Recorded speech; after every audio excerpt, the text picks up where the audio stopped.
이렇게 사람이 부모를 이렇게 닮습니다. 그렇죠?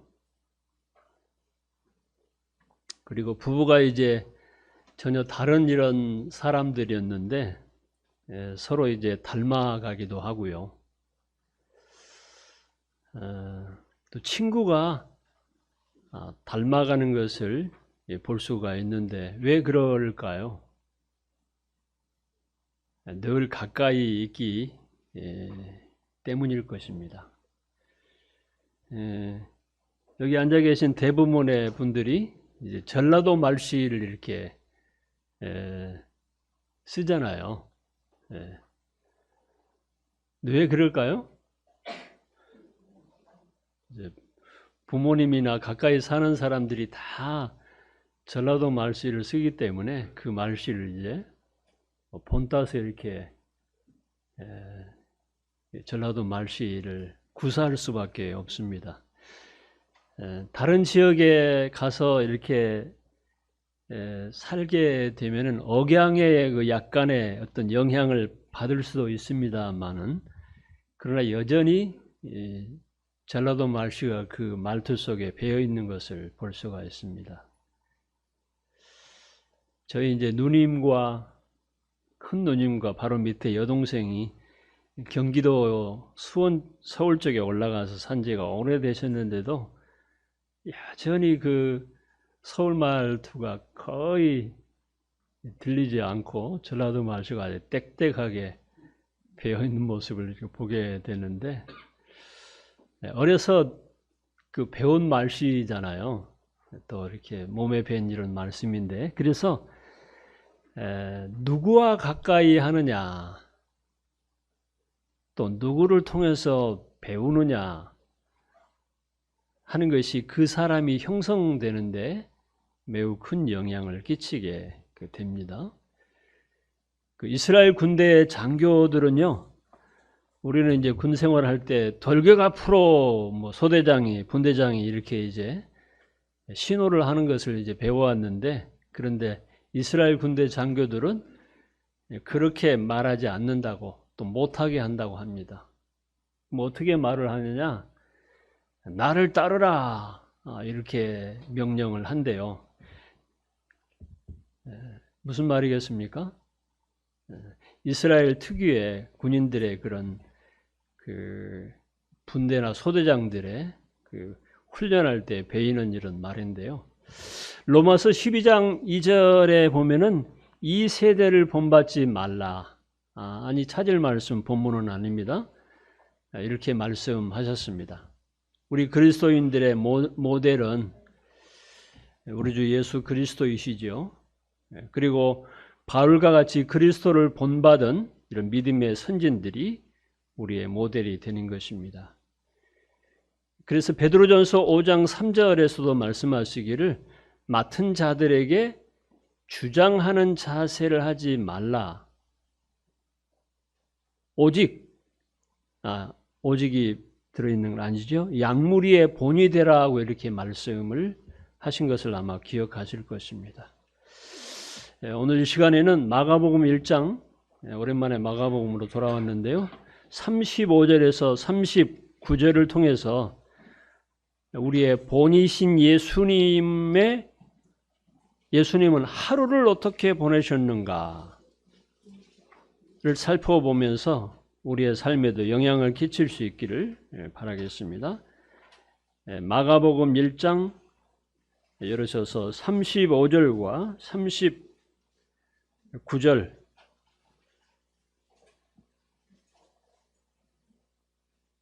(53페이지입니다) 35절부터 우리 한 목소리로 천천히 함께 읽겠습니다. 시작.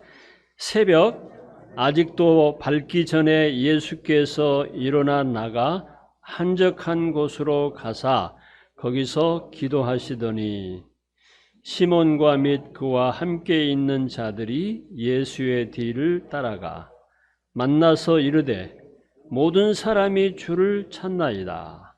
이르시되 우리가 다른 가까운 마을들로 가자. 거기서도 전도하느니 내가 이를 위하여 왔노라 하시고 이에 온 갈릴리에 다니시며 그들의 여러 회당에서 전도하시고 또 귀신을 내쫓으시더라. 아멘.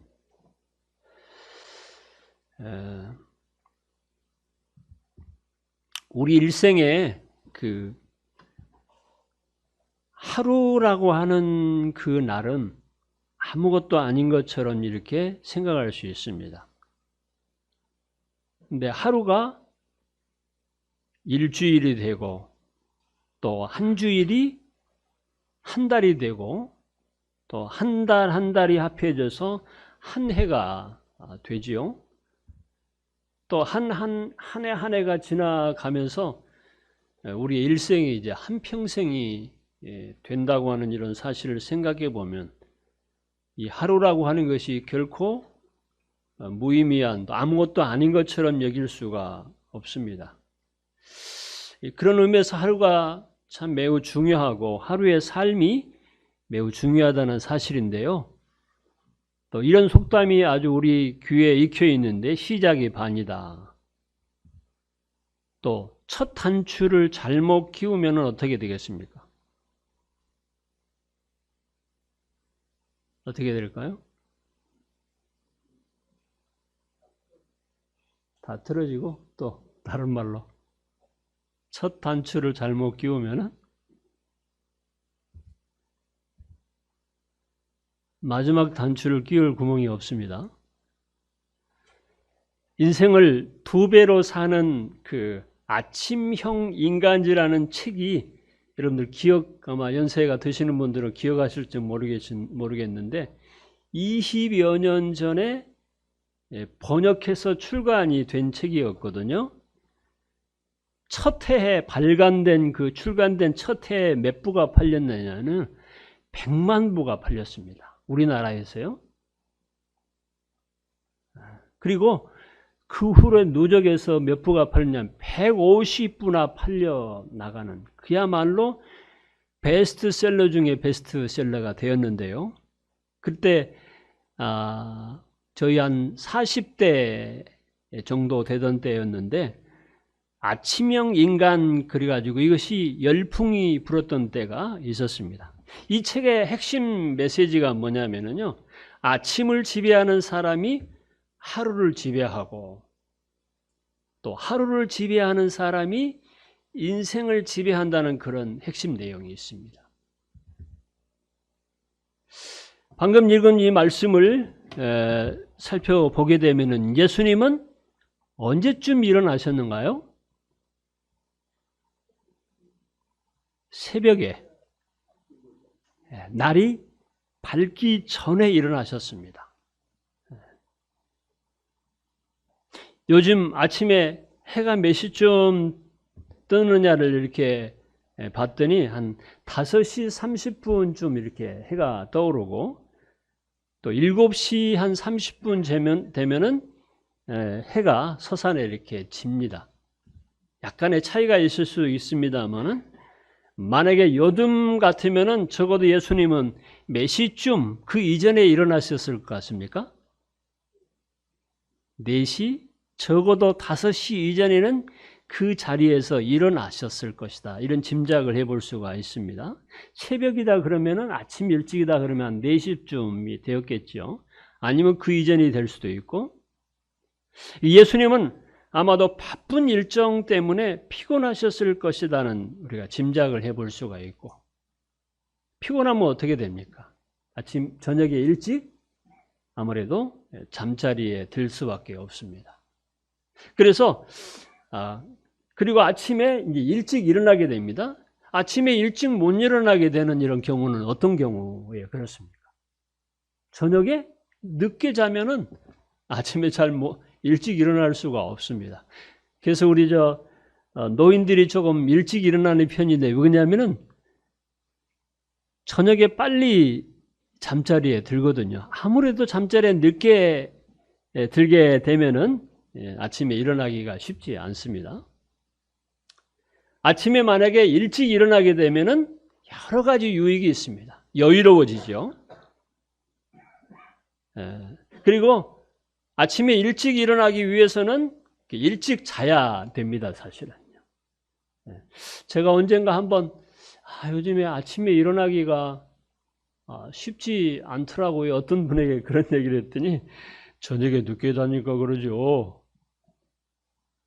그때 이제 뭐 별것도 아닌데도 그럴 수 있겠구나. 저녁에 늦게 자니까 아침에 늦게 일어나기가 힘든 이런 경우들이 있거든요. 그리고 우리가 잠을 잘 때 그 수면의 질을 높일 필요가 있습니다. 우리가 잠자리에 드는, 저도 이제 어떤 조언을 이렇게 들었는데요. 침실을 아주 조용하게 하는, 그리고 가능하면은 이렇게 도시에서는 어떻습니까? 빛이 막 어떤 사방에서 막 들어오잖아요. 그래서 빛이 들어오지 않게 하고 이렇게 잘 필요가 또 있습니다. 캄캄할수록요, 아주 어두울수록 암세포가 저녁에는 활동하지를 못한다고 하는 얘기도 제가 들었거든요. 좀 코를 곤 사람들한테는 좀 죄송합니다. 만약 집안에 코를 세게 고는 사람이 있다고 한다면 아무래도 수면 장애를 이렇게 받을 수가 있는데, 이럴 때는 주무실 때는 그런 사람들과는 좀 따로 이렇게 방을 따로 쓰면서 주무시는 것도 푹 잘 수 있는 누군가 웃고 있는데 조금 뭔가 해당이 되는 모양입니다. 그렇게 하면은 주무시는데 도움이 이제 될 수도 있습니다. 그리고 어떤 분들은요, 조금 피곤하다 이렇게 싶으면은 쉽게 이렇게 잠자리에 들게 되는데, 그런 것보다도 따뜻한 물로, 이제 차가운 물 말고요, 따뜻한 물로 샤워를 하고 이렇게 자게 되면은 수면에 도움이 되고, 또 이렇게 충분하게 휴식을 더 취하는데 도움이 되기도 한답니다.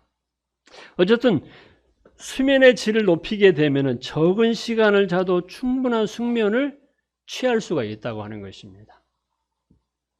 뭐 의지력이라든가 정신력이라든가 약해서라기보다도요, 건강 상태가 좋지 못해도 숙면을 취할 수가 없습니다. 뭐 예를 들어서 뭐 저혈압이라든가 방광염이 있는 이런 분들이라든가 전립선 비대증이 있는 이런 노인들이라든가 이런 분들은 또 어떻게 보면 불면증에 시달리는 이런 사람들도 있거든요. 이것도 참 잠자리가 편치 못하면, 숙면을 취하지 못하면은 건강이 더 악화되는 이런 경향들이 있습니다. 이런 분들은 실제로 어떤 육체적으로 문제가 있어서 그럴 수도 있기 때문에 의사와 이렇게 상담하시는 것도 좋고요. 그리고 숙면을 달라고 이렇게 기도할 필요가 있습니다. 근심 걱정이 있고 마음이 평안함이 없어도 참 그럴 수 있어요. 어쩌냐게 저는 이제 자면서 아침에 이제 일어나서 잊어버렸는데 집사람이 그래요. 아니, 신음소리를 하면서 제가 먼저 잠들었거든요.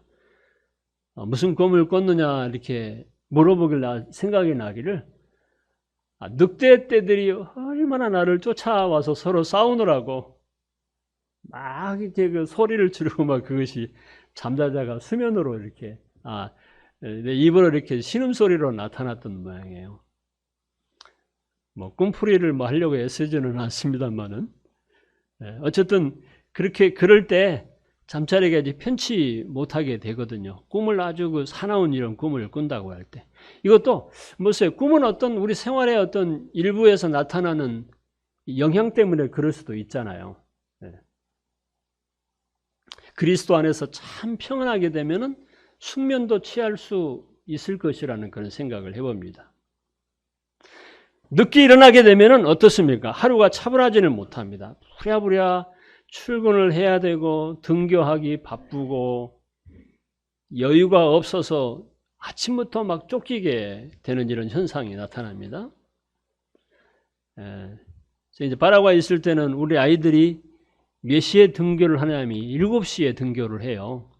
그래서 아주 새벽부터 일어나서 아이들을 깨우고, 부모들은 잠자리에서 그냥 막 옷을 입힙니다. 그리고 수건으로 대충 이렇게 닦아주고 잠든 상태에서 그냥 누워있는 채로 옷을 갈아입히고 그래가지고 겨우 어떻게 아침을 먹여서 이제 학교를 보내고, 저희들과 함께 자게 되면은 저는 이제 찬송가를 틀어주기도 하고 경쾌한 행진곡을 틀어서 아이들을 이제 기분 좋게 일어날 수 있도록 그렇게 이제 아이들을 깨우기도 하고 그렇습니다만은, 어쨌든 간에 아침에 일찍 일어나야만이 하루가 여유가 있는 것을 우리가 다 상식적으로 알게 되는 것입니다. 예수님은 아침에 새벽에 아직 날이 밝기 전에 일찍 일어나셨다고 하는 것입니다. 두 번째로 예수님이 일어나셔서 어떻게 하셨는가요? 한적한 곳으로 일어나서 가셨습니다. 장소를 이동하셨다고 하는 것이거든요. 다른 사람에게 피해를 입히지 않기 위해서 혹은 졸음을 몰아내기 위해서 하나님과의 조용한 이런 시간을 보내기 위해서 한적한 곳으로 자리를 이동하셨을까요?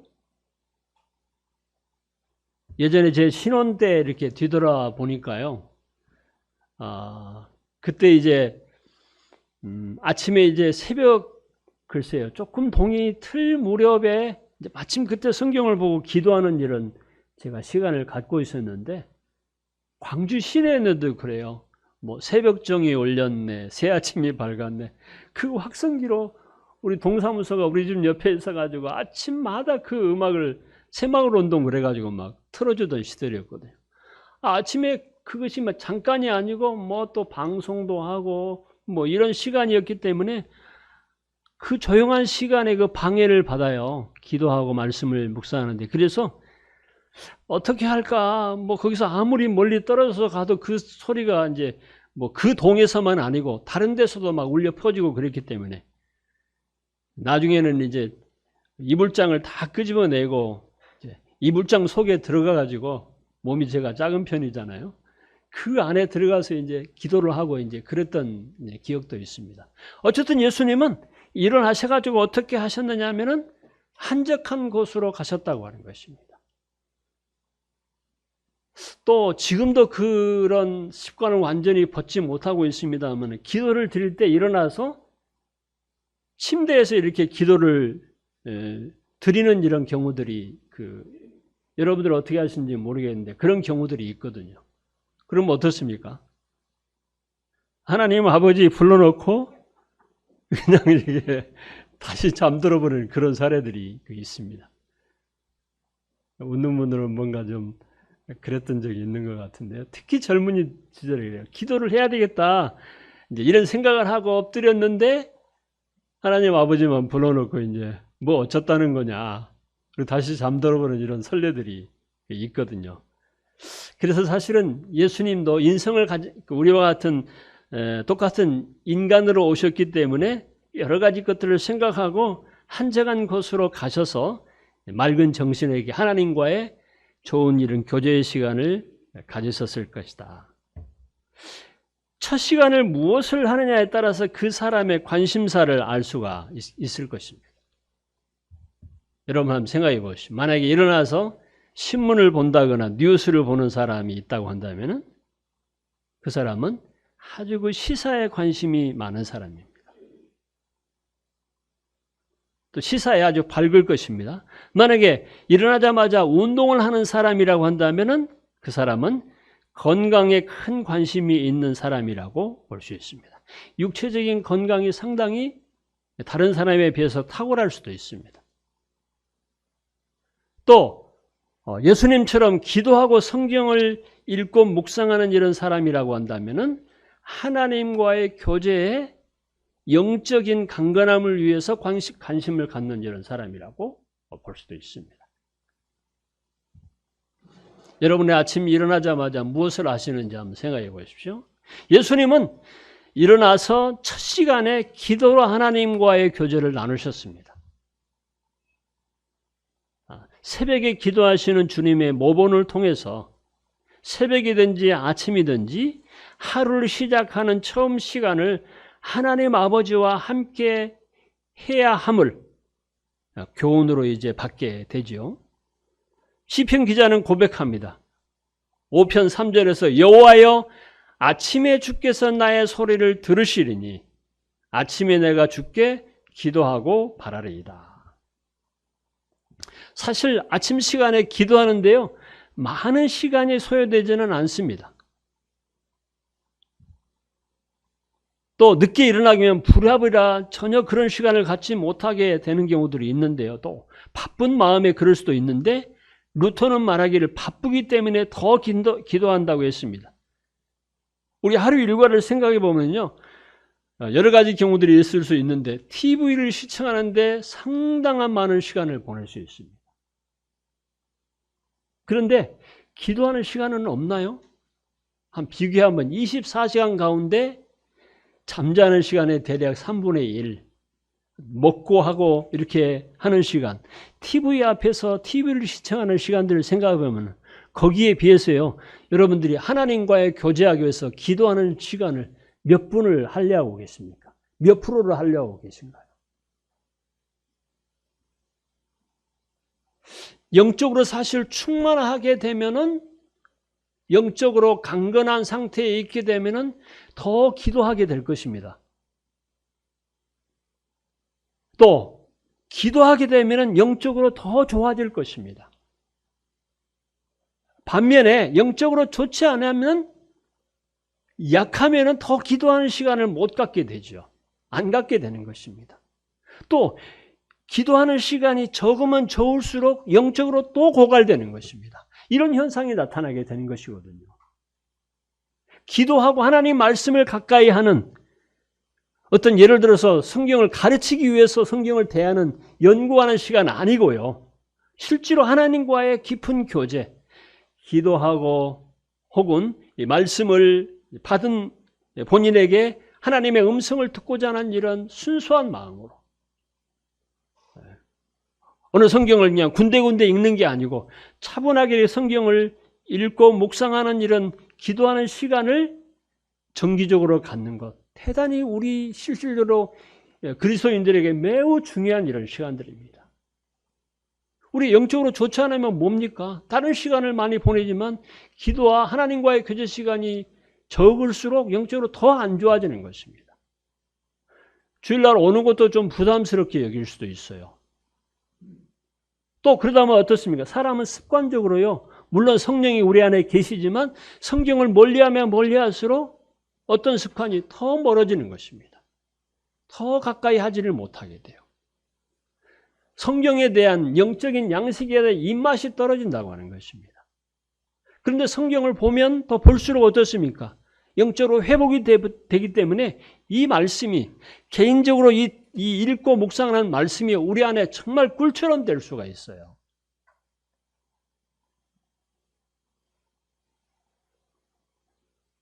우리가 아침에 일어나서 어찌하든 간에 첫 시간을 하나님과의 이런 선한 교제 시간을 갖는 것이 필요하다. 그러기 위해서는 아침에 보다 더 일찍 일어나는 것이 필요하고, 그래야 여유롭게 이렇게 하루를 시작할 수가 있다고 하는 것입니다. 아침에 일어나게 되면은요, 또 그리고 우리가 처음 시간을 하나님 앞에 기도로서 시작을 한다고 한다면은 어떻게 기도해야 될까? 뭐 이런 생각을 할 수도 있어요. 무엇부터 기도해야 되나? 예수님은 그런 마음을 갖고 있는 제자들에게 기도를 가르쳐 주셨습니다. 아마 전에부터 교회를 다니시는 분들은 줄줄 이제 주기도문을 외우고 있을 것입니다만은, 우리 거의 이제 그렇게 이제 습관적으로 이렇게 주기도문을 외우지 않기 때문에 아마 외우고 있는 분들이 얼마나 되는지 모르겠습니다만은, 우리 저 처음 성경에 보면 주기도문 한번 열어보시겠습니까? 마태복음 물론 6장도 있습니다만은, 예전에 여러분들이 외우던 그런 주기도문과는 조금 그 번역상 약간 번역에 이렇게 차이가 있습니다. 제가 이 말씀을 드리는 것은 이것을 외우자는 말씀이 아닙니다. 참고로 예수님이 제자들에게 기도를 가르치신 내용을 한번 이렇게 살펴보신 것이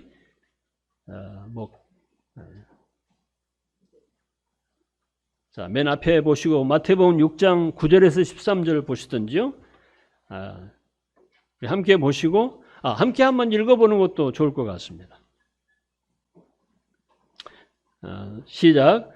하늘에 계신 우리 아버지여, 이름이 거룩히 여김을 받으시오며 나라의 임하옵시며 뜻이 하늘에서 이룬 것 같이 땅에서도 이루어지이다.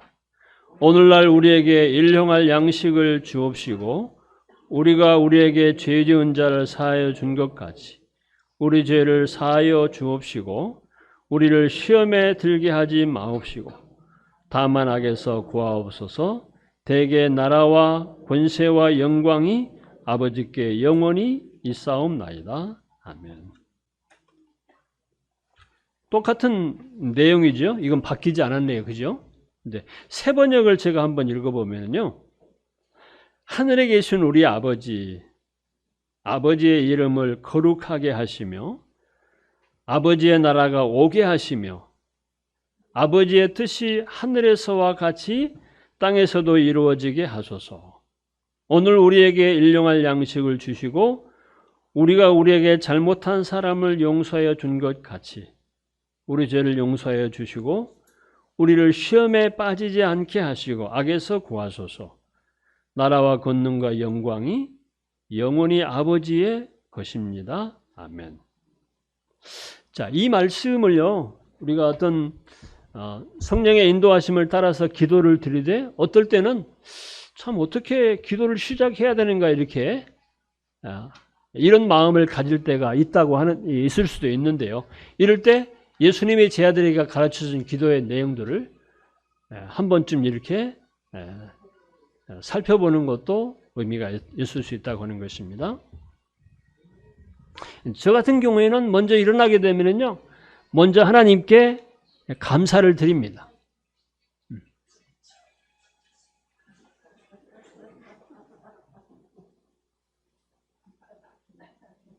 무엇이 어쩐다고 그럽니까?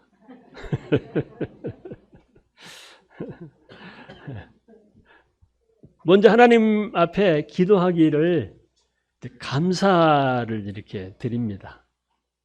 간밤에 어쨌든 편히 잘 쉬게 해주신 것을 감사합니다.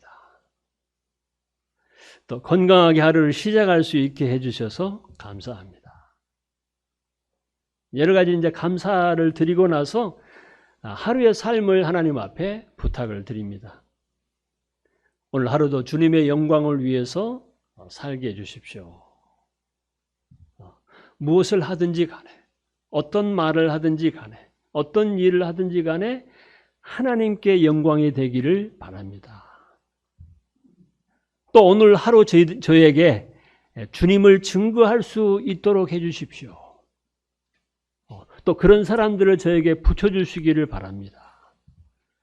또 어떤 그런 기회를 주실 때 담대함을 주시고 또 지혜롭게 성령께서 지혜를 주셔서 그 영혼에게 합당한 이런 말씀을 전할 수 있도록 해주십시오. 참 전도할 때도 이렇게 참 지혜가 필요합니다. 제가 지난 금요일 날 어떤 한 구도자를 소개를 받아서 제가 기도 요청을 한번 한 적이 있었는데요. 제가 그 다음 주에 이제 약속을 해놓고 다음 주 화요일 날 저녁에 7시에서 7시 30분에 만나서 이렇게 좀 만나십시다. 이렇게 이제 약속을 했는데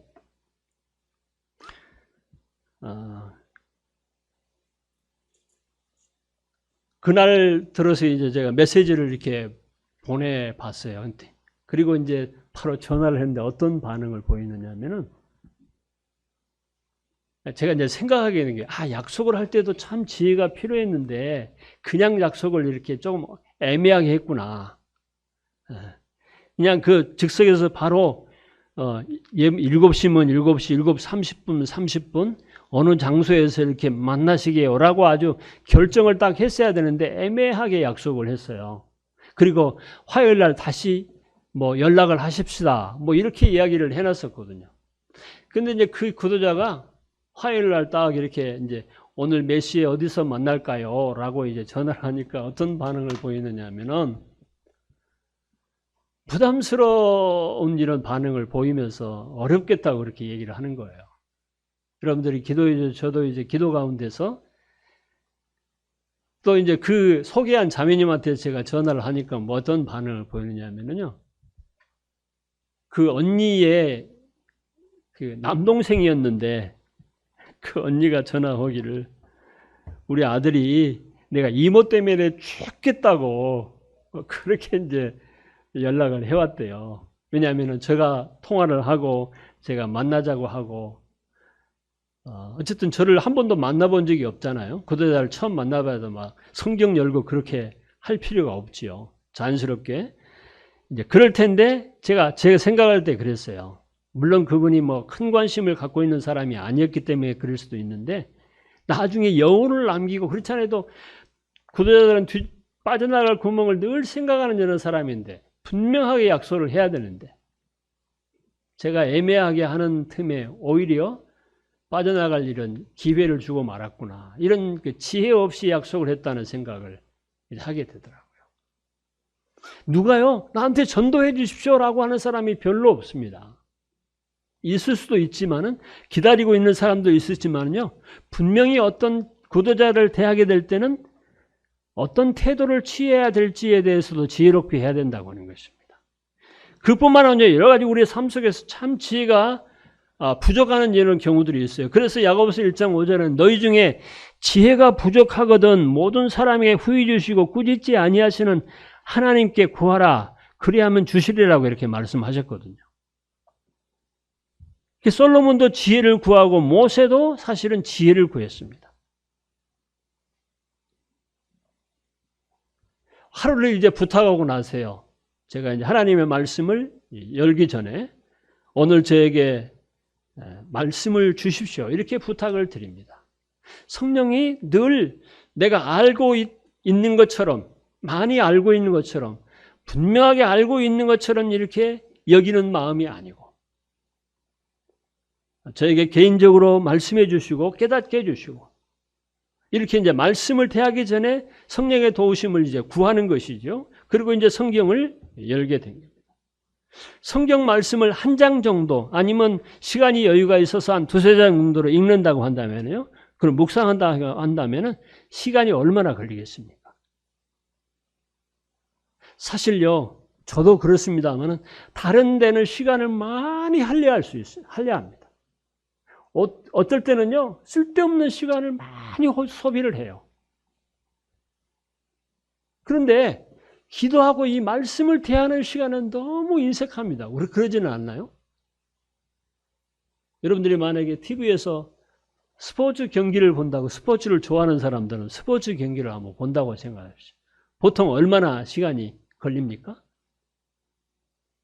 거기에 완전히 빠져가지고 그 경기를 보지요. 그러지 않나요? 또 여러분들이 선호하는 어떤 TV 프로라든가 어떤 일에 대해서요. 마음이 푹 빠져가지고 거기 그 시간을 보낼 수 있습니다. 그런데 여러분 보십시오. 성경을 읽을 때는 어떻습니까? 거기에 완전히 빠져 있습니까? 혹시 의무적으로 그냥 무슨 내용인지 깨닫는 바도 없고 이런 상태에서 그냥 성경 의무적으로 읽어가지는 않습니까? 이게요. 우리가 영적인 우리 자신을 서로 돌아볼 필요가 있습니다. 이 성경이 정말 얼마나 우리에게 영적으로 놀라운 이런 교훈과 꿀 같은 이런 말씀을 주시는데 이 말씀을 대하는 이런 시간들에 너무 인색하다고 하는 것입니다. 우리가 하는 일에는 푹 빠져 있을 수도 있어요. 이것이 농사 일이든지 또 어떤 일이든지 간에 저는 사실 이제 지금 근간에 농사를 짓기는 합니다만은 농사를 짓는다기보다도요. 집에 앉아서 성경을 볼 수도 있지만은 저는 항상 핸드폰에다가 성경을 드라마 성경이라든가 공동체 성경을 틀어놓고 풀을 뽑더라도 그렇고 사실 만약에 일 자체가 중요한 것은 아니에요. 예를 들어서 전에도 이제 어떤 성도들 가정하고 이렇게 바닷가에 이제 조개를 캐러 간 적이 있는데 사실 조개를 캔다기보다도 조개를 캐면서 그 시간에 한나절이라는 시간이 우리에게 주어졌다고 한다면 그 속에 주님과 묵상하고 말씀을 또 계속 들으면서 이렇게 시간을 보내는 거, 그 시간이 저에게는 참 좋은 시간들이에요. 물론 그렇게 할 수도 없을 수도 있겠죠. 어떤 머리를 써가면서 그 일을 해야 될 경우에는 그렇게 할 수 없겠지만, 그러나 정말 말씀에 우리가 빠져 있게 되면 말씀의 그 달콤함을 우리가 느끼게 된다고 한다면 그 말씀이 얼마나 좋은지. 그리고 사실은요, 분주하지 않는 가운데서 말씀을 대하는 것과 분주한 가운데서 말씀을 대하는 이런 경우들이 다를 수 있어요. 전에 내가 한번 그런 간증을 드린 적도 있는데, 코스타리카에서 한 3개월을 지내면서 어떤 사람들과도 교제가 없는, 한국 사람 만날 기회도 없고 그 사람들하고 충분히 대화되지 않기 때문에 그런 소실상 외로운 가운데 이렇게 지낼 때가 있었는데, 오히려 그럴 때 어떻습니까? 더 주님과의 교제가 깊어지는 것입니다. 우리는 바쁘고 분주하고 복잡한 생각을 하고 이런 과정 속에 있을 때는 하나님의 음성이 들리지를 않아요. 그러니까 혹시 여러분들이 외롭다고 생각이 들 때가 있습니까? 소외감을 느낄 수가 있나요? 여러분들이 만약에 외딴 섬에 떨어지게 됐다고 생각할 때, 외딴 섬에 아무것도 할 수 없는데 오히려 주님을 깊이 묵상할 수 있는 좋은 기회가 될 수도 있다고 하는 것입니다. 주님은 왜 한적한 곳으로 가셨을까요? 이거 한적한 곳이라고 하는 것이 외딴 곳이 될 수도 있고 한적한 곳이 광야가 될 수도 있는데, 여러 가지 해석상으로 복잡하게 말하는 사람들이 있습니다만 그런 의미가 없는 것이고요. 적어도 말씀 잠깐 묵상하는데 짧게는 5분 내지 30분, 그것을 이제 묵상하는 데까지는요 1시간이 거의 넘어가지를 않습니다. 결코 긴 시간이 아니에요. 그런데 그것이 길게 느껴지는 것은 왜 그렇습니까? 성경을 아무데나 펴서 읽기보다도요, 성경을 읽고 거기서 이런 생각을, 이런 묵상을 해가면서 적어가면서 하면 더 좋습니다. 먼저 이 성경 속에서요, 하나님이 어떤 분인가를 좀 생각해 볼 수 있어요. 그냥 쭉 의무적으로 읽어가는 것이 아니고, 이 성경 속에서 우리에게 나타내 보이시는 하나님은 어떤 분이냐고 하는 겁니다. 우리들이 예배를 드릴 때 어떻습니까? 예수님을 묵상하고 하나님께 예배를 드리잖아요. 하나님 그 자체를 말씀을 드리는 것입니다. 늘 똑같은 이런 그 기도라든가 늘 이렇게 기도하지 않고요. 우리는 평소에 하나님을 어떻게 알고 있느냐, 일주일 동안 성경 속에서 받은 하나님의 어떠하심을 알고 있느냐를 이제 하나님 앞에 표현하는 것입니다. 그래서 하나님은 어떤 분이냐? 하나님은 성부도 있고 성자, 성령 하나님이 계신데요. 여기서 하나님은 어떤 분이냐를 생각해 보면서 말씀을 읽을 수 있습니다. 간단하게요. 그리고 두 번째로는 내게 주시는 교훈이 무엇이냐? 내가 혹시 이 말씀 속에서 어떤 지적을 받게 되느냐? 내가 실제로 어떻게 이 말씀을 적용해 나갈 것인가? 이런 것들을 생각하고 이 말씀을 묵상할 필요가 있습니다. 그러면 같은 시간에 성경을 읽더라도 훨씬 나에게 유익할 수 있습니다. 하나님은 어떤 분인가? 두 번째로는 내게 주시는 훈계는 무언가? 내가 혹시 이것에서 지적을 받고 있는 것은 무엇인가? 또 내가 실제로 실천해야 될 이런 구체적인 말씀이 무엇인가? 이런 점들을 생각해 보라고 하는 것입니다. 만약에요, 마가복음 방금 읽은 1장 35절부터 39절 말씀을 읽고 있는데 35절 말씀을 한번 생각해 보십시다. 먼저 하나님을 볼 수 있는 것이 성자 하나님. 그분은 어떤 분입니까? 여러 가지로 볼 수 있겠죠. 한 구절 말씀 속에서도요. 예수님은 어떤 분입니까?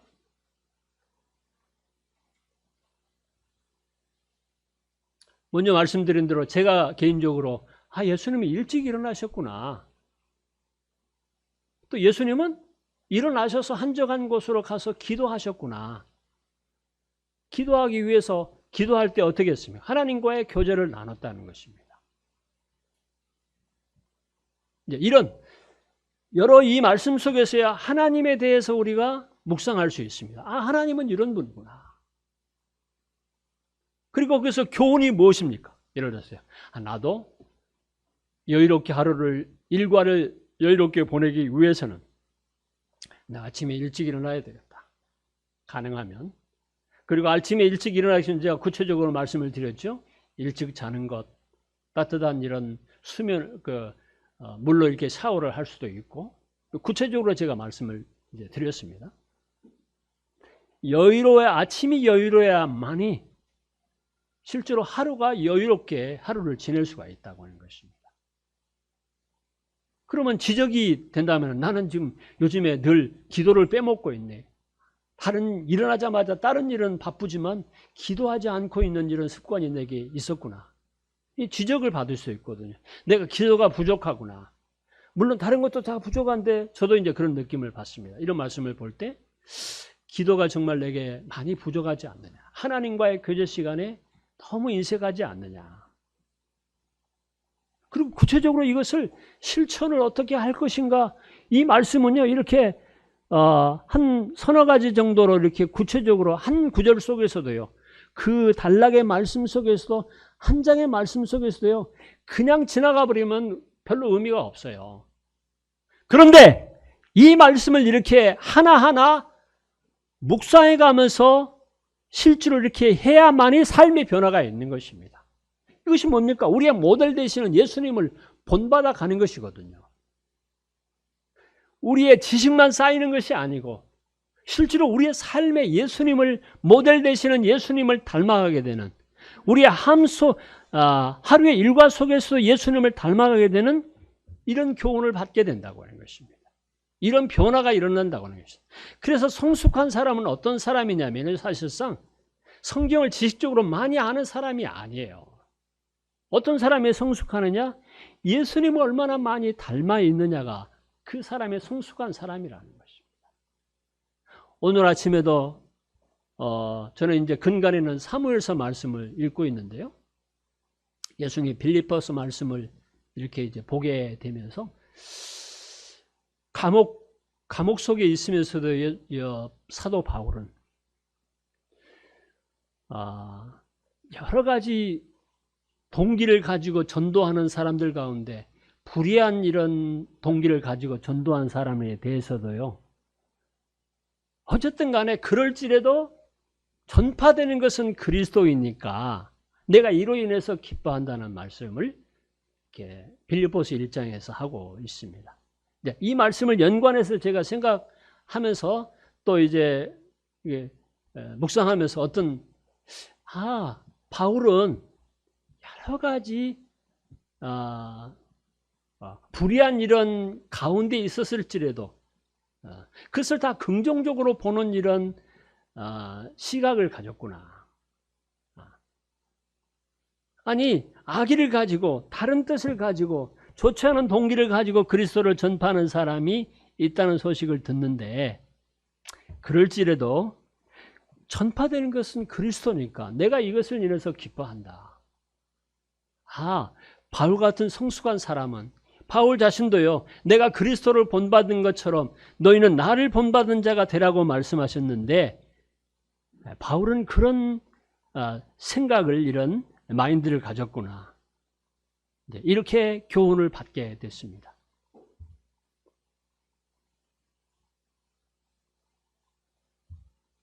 어쨌든 주님은 아까 주기도문 주님이 가르쳐준 기도의 내용을 저희 한번 읽었습니다만은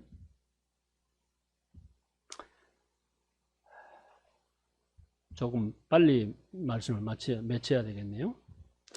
또 그 뒤에 보시면은 이제 그 제자들이 어떻습니까?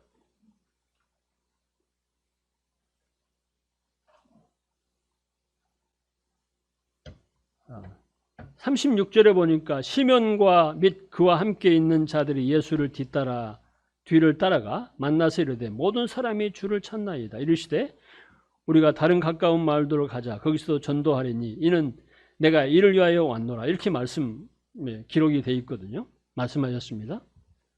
근데 이 말씀 속에 기도하시는 중에 예수님이 제자들이 그를 쫓아가서 이제 만나서 하는 말입니다. 그런데 예수님 그 반응이 어땠습니까?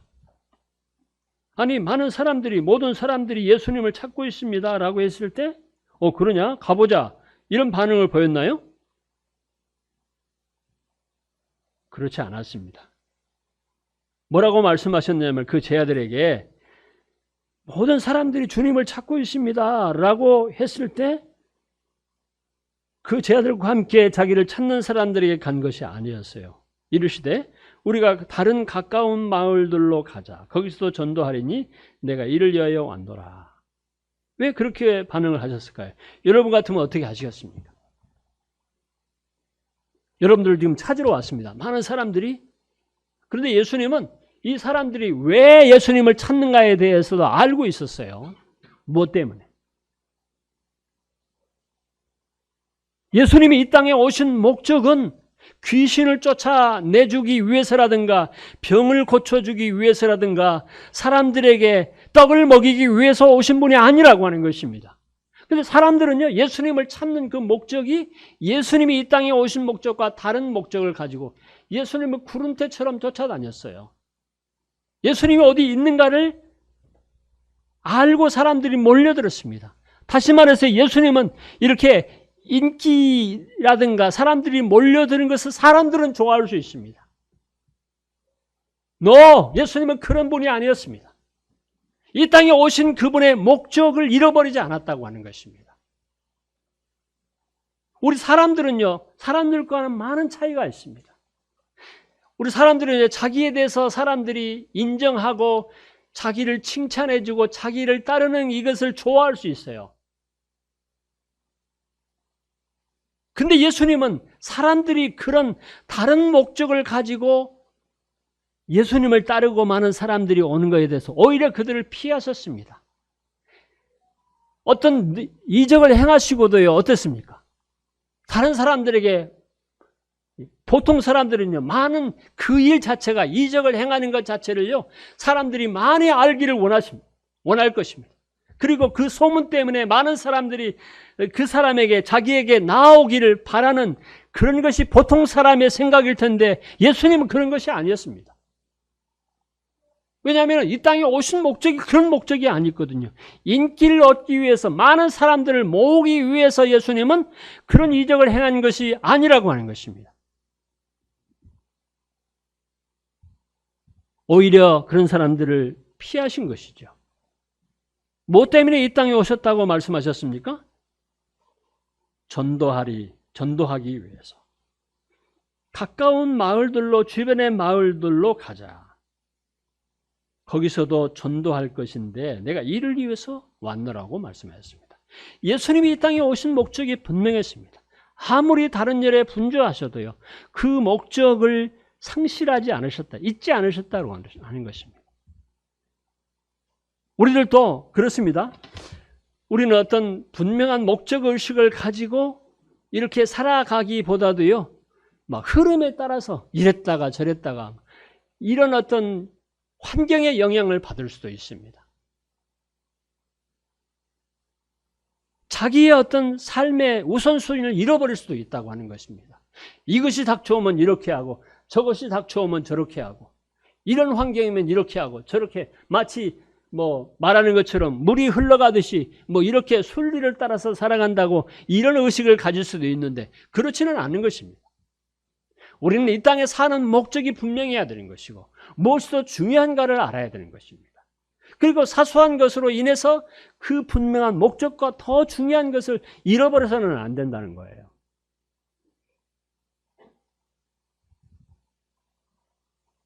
예수님처럼 인기 위주로 다른 사람들에게 무엇인가 나타내기 위해서, 예를 들어서 오늘 이 시간도 제가 여러분들에게 하나님 말씀을 증거하는 이 시간에요, 이것은 제가 기도하기를 하나님의 영광을 위한 시간입니다.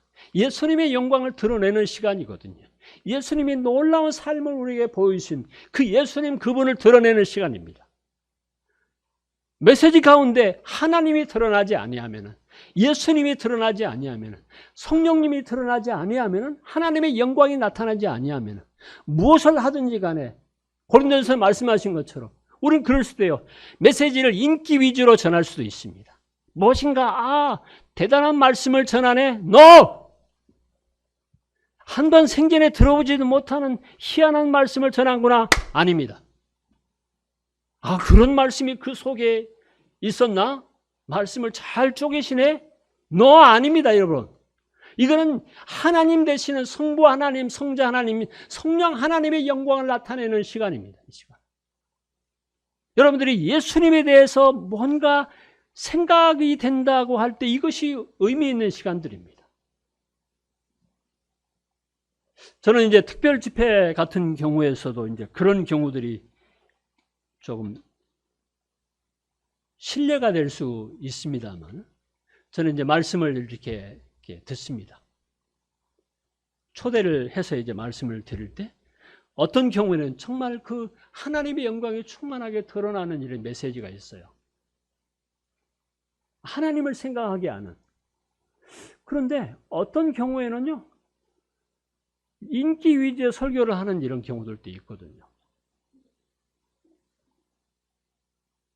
그러면 그 말씀이 집회가 끝나고 나서 하나님으로 충만해지는 이런 경우하고, 그 형제님 말씀이 참 좋다, 이런 반응하고,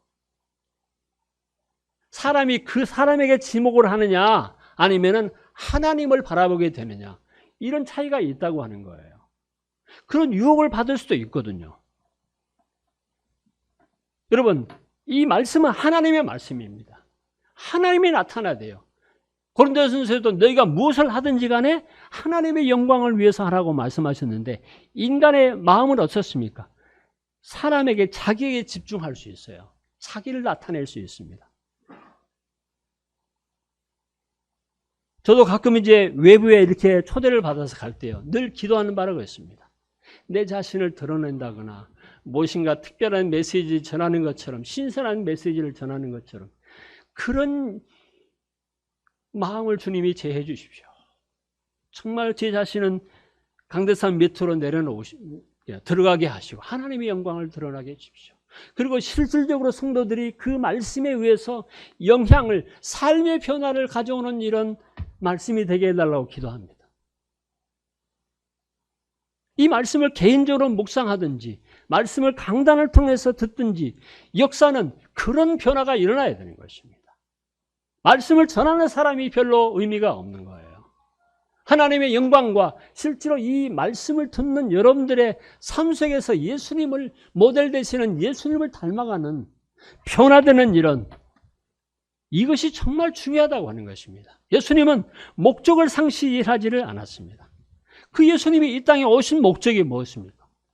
전도하기 위해서 오셨다고 말씀하셨기 때문에 그 목적을 충실하게 수행하시는 것이 예수님의 삶의 전부였습니다. 여러분, 무엇을 하든지 간에 우리가 왜 이 땅에 존재하는 것을 알아야 되는 것입니다. 그리고 그러기 위해서 하나님과의 끊임없는 교제가 정말 우리에게는 필요한 거예요. 자기 생각에 잡혀있어서는 안 됩니다.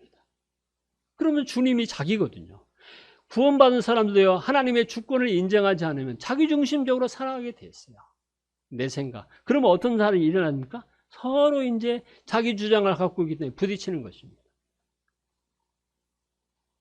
나는 이렇게 생각한다. 자기 경험을 얘기하고 자기의 분별을 얘기하면 부딪히는 거예요.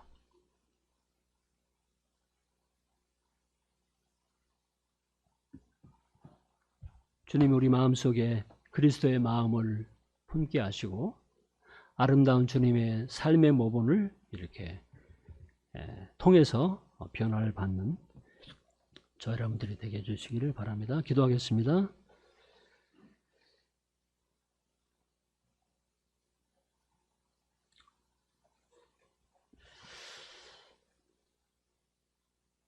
저희들의 구주가 되셨고 또 저희들의 주님이 되시는 아버지 하나님,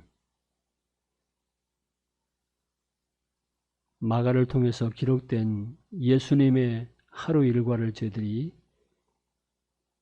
잠시 살펴보면서 우리가 하루를 어떻게 의미 있게 보내야 될 것인지를 생각하게 해주셔서 감사합니다. 아버지 하나님, 저희들이 하나님과의 깊은 사귐을 등하지 않게 해주시고 또 하나님을 잃어버린 채 어떤 다른 것에만 분주한 이런 삶을 살지 않게 해주시고 일어나서 마지막 이 하루를 끝낼 때까지 하나님과의 동행하는 이런 삶을 살게 해주시기를 바랍니다. 우리가 이 땅에 사는 또 목적을 상실하지 않게 해주시기를 바랍니다. 계속해 저희들이 그리스도의 형상을 닮아감으로 성숙한 그리스도인이 될 수 있도록 도와주시기를 바랍니다. 감사드리고 예수님 이름으로 기도했습니다. 아멘.